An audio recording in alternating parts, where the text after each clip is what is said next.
Local programming on KRWG made possible in part by viewers like you. Thank you.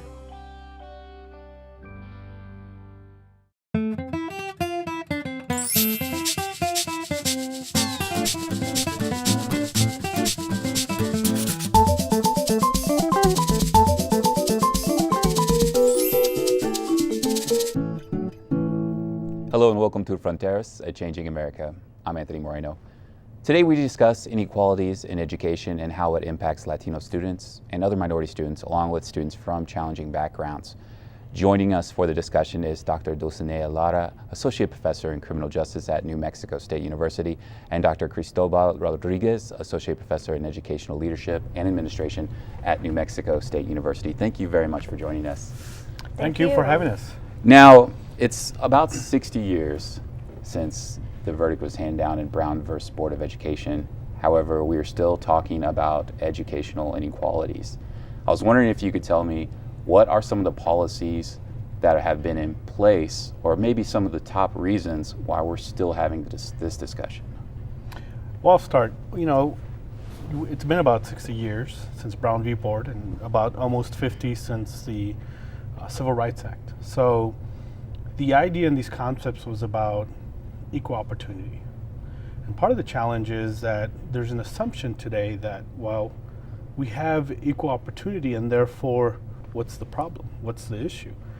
And we haven't really begun to look at, well, what are the policies in place that may limit opportunity or continue to limit opportunity rather than improving an opportunity. So while you might have policy and practice that look differently 50, 60 years ago from today, you still have a question about what is the policy that might be different today, but nonetheless the assumptions that are playing out in policy and practice that are still the same in the sense of we either blame the victim or blame the child, or often we don't think about that we really have changed resources or really have improved opportunity systemically, and it's just an assumption, well, we have equal opportunity, so if students aren't essentially meeting this expectation, it's their fault.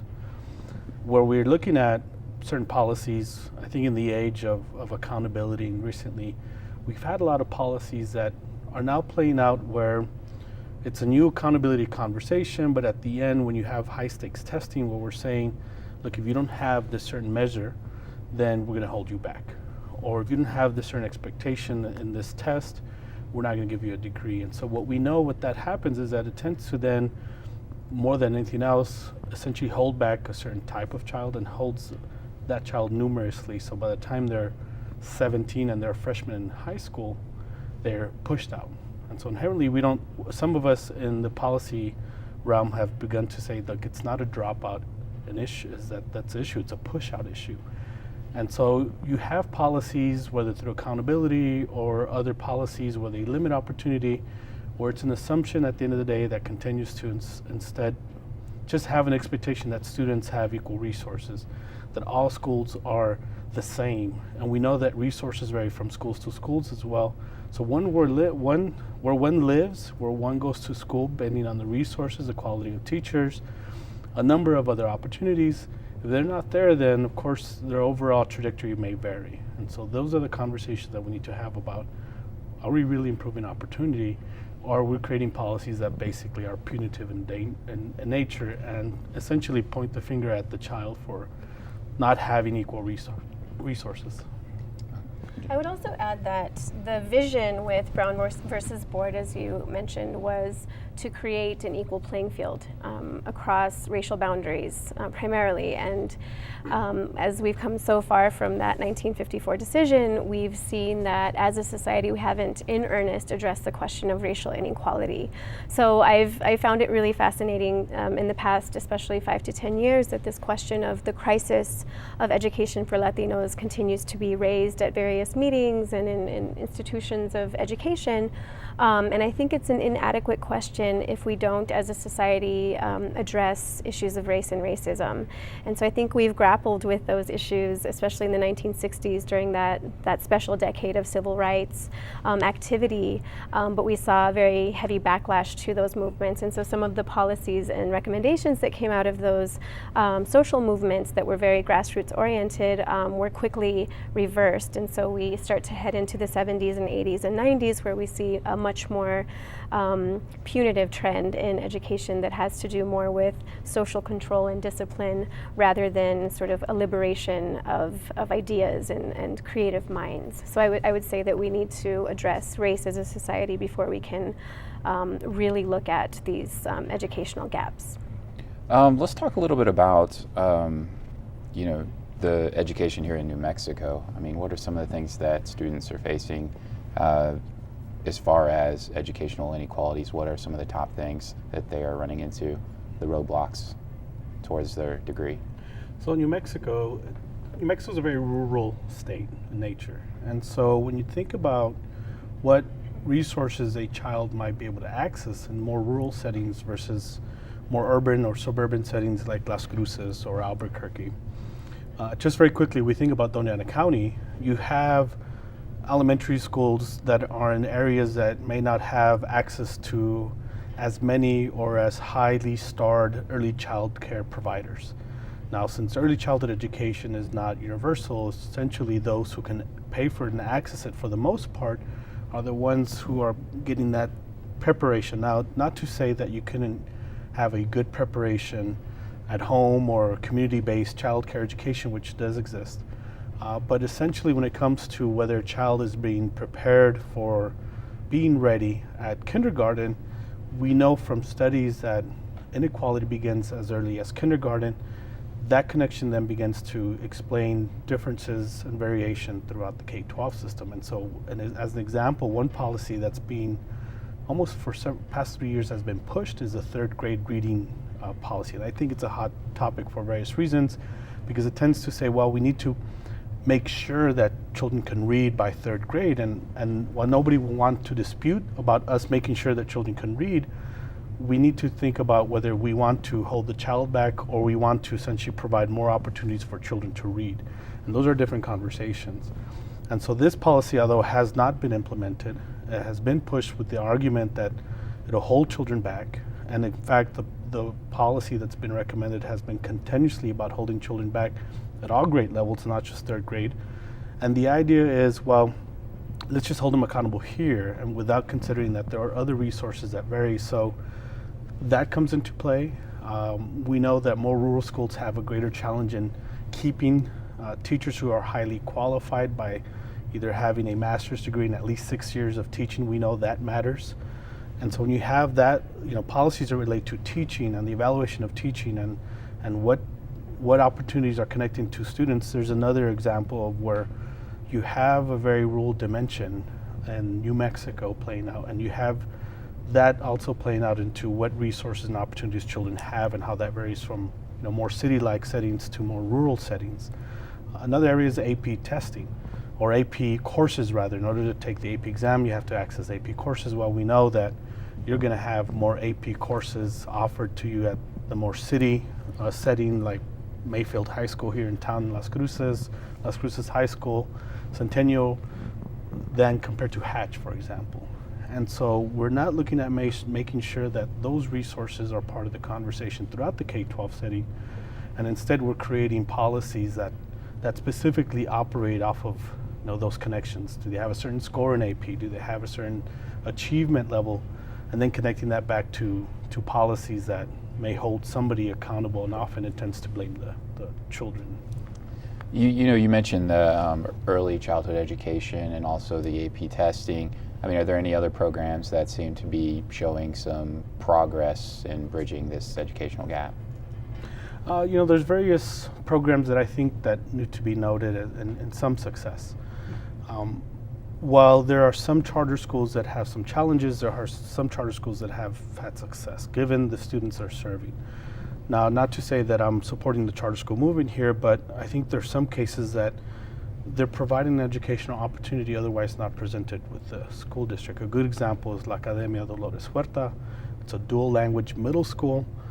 We know the district doesn't provide that. And we also know from studies that students from this particular school actually are outperforming the public school. And more importantly, they're also providing access to students that are underrepresented. And so when it comes to that success and the experience and how they're operating, there's a good opportunity there that should be noteworthy. We also know that they've done well with the students with some of the early college high school programs, which we've kind of adopted from some of the Texas models that are out there that show some success, that are providing access. But nonetheless, I think at the end of the day, if we step back and think about, who are we really providing opportunity for? And particularly students who would otherwise not have an opportunity, and that voice and that dimension that, look, education is not, we can't just simplify things. Things are more complex, and the more we understand how complex the situation is and provide opportunity for underserved populations, I think that's always going to be the critical question, is how are we providing an opportunity that otherwise wouldn't be there? And if we can approach it that way, I think we can all be better off. Well, let's talk about the opportunities, that are really currently being provided. Are the opportunities shrinking in size, or are they growing? I would say by a lot of policies that tend to be punitive or tend to kind of blame the victim, I think we're not improving opportunity. We tend to come up with policies that either you have to earn the opportunity or you have to kind of qualify. And so we keep approaching it in a certain way that, it assumes that all students are the model student, that they have the model situation, that they have the ideal situation, that they have the funding, the situation in their families. And so we can step back a little bit and think about, well, things are more complex than that. And believe it or not, the lottery scholarship, for example, is a wonderful example, and it's another, highly debated topic, is we know that money, for the most part, from the lottery comes from poor communities. We know that 2 to 3 times more money players come from poor communities, but the average student who benefits is benefiting that ideal student, that middle to upper income class student. And so to ask, are we really providing an opportunity for students to have a funded higher education, especially where it matters, that's another question. At the same time, is the student achieving a degree, given that they don't have the resources, and now we're providing that opportunity, now they have a degree. We're not having those types of conversations, because at the end of the day, things are more complex. And then that was one of the conversations Dr. Lara and I were talking about, is the reality of children and the opportunity that are afforded to them, varies. It's not very simple. What students, are going to be impacted the most by the current changes that are happening with the lottery scholarship? Can you talk a little bit about that, about the changes, and then really the impact that that's going to have? I think generally we see that the people, the students and communities most impacted will be low-income, rural populations. New Mexico State University sits in a county with dozens of colonias, right? Very poor communities that lack infrastructure.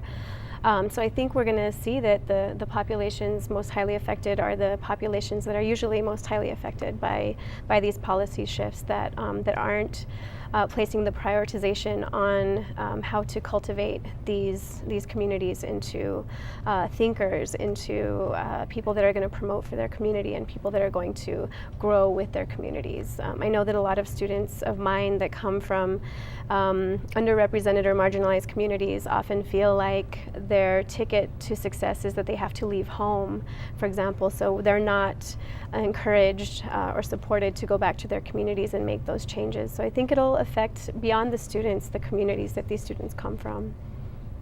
Yeah, it's a really good point. The idea of, how some of these policies do limit opportunity is really important. In fact, our neighbors down south at UTEP, they've argued against the state higher ed system to say, look, don't measure us on simply our graduation rate. Measure us on the opportunity we're providing to students otherwise not given anywhere else. And when we start breaking that apart, we know that having access to a public university and a regional perspective, if it's not that university providing that access, and it's not going to be anywhere else for the most part.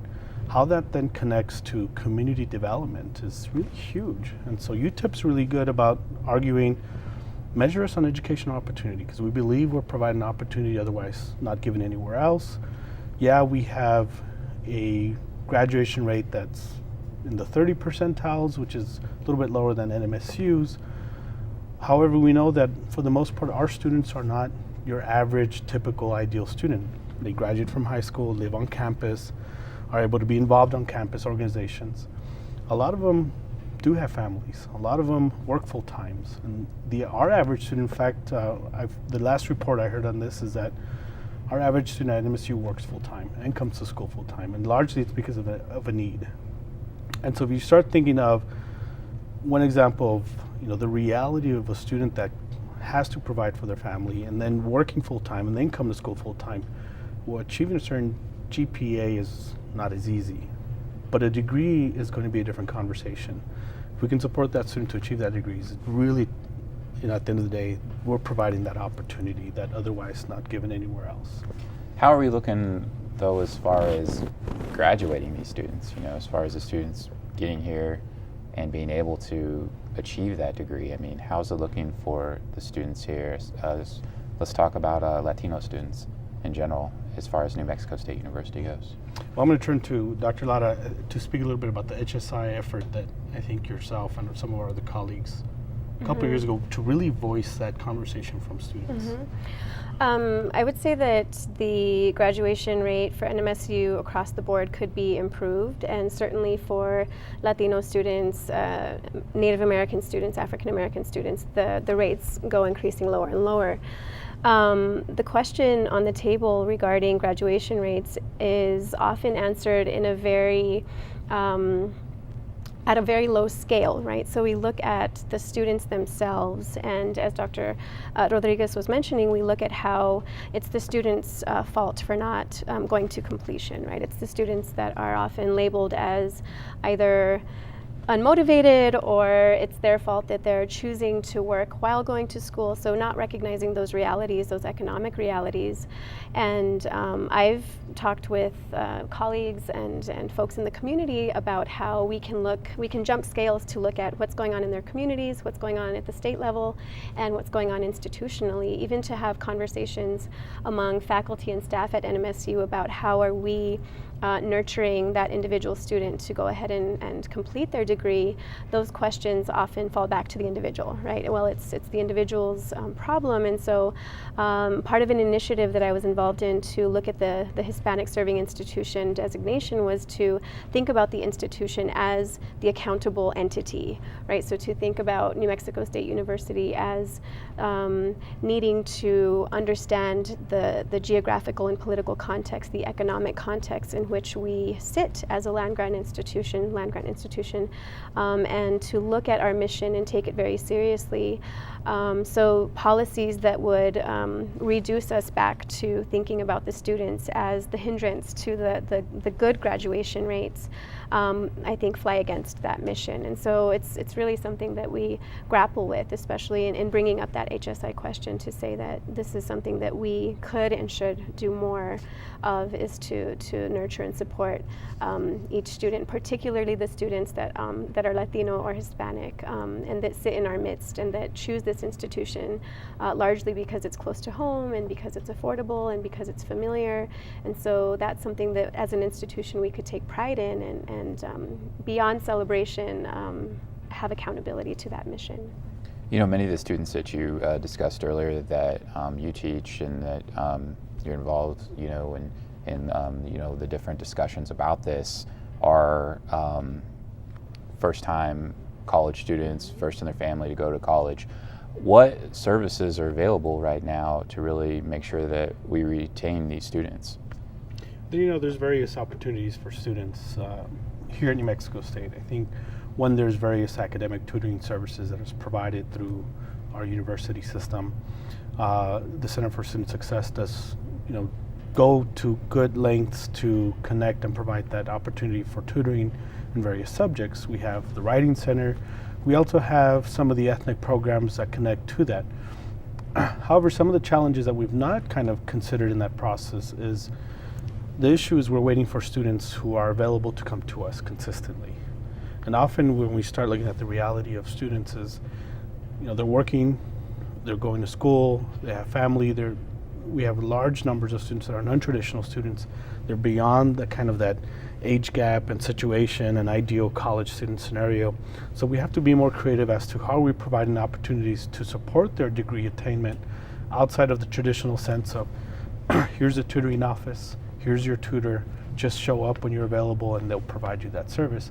We need to be more creative as to how we support that. More importantly, how we identify diverse students who are in these more challenging situations to be able to access the services. At the same time, need to consider that there are faculty and staff at this institution who are real champions when it comes to providing support for students. And how do we support the work they're doing? What is it that they know? And so those are conversations that we also need to have to say, all right, let's support those champions of student success and degree attainment.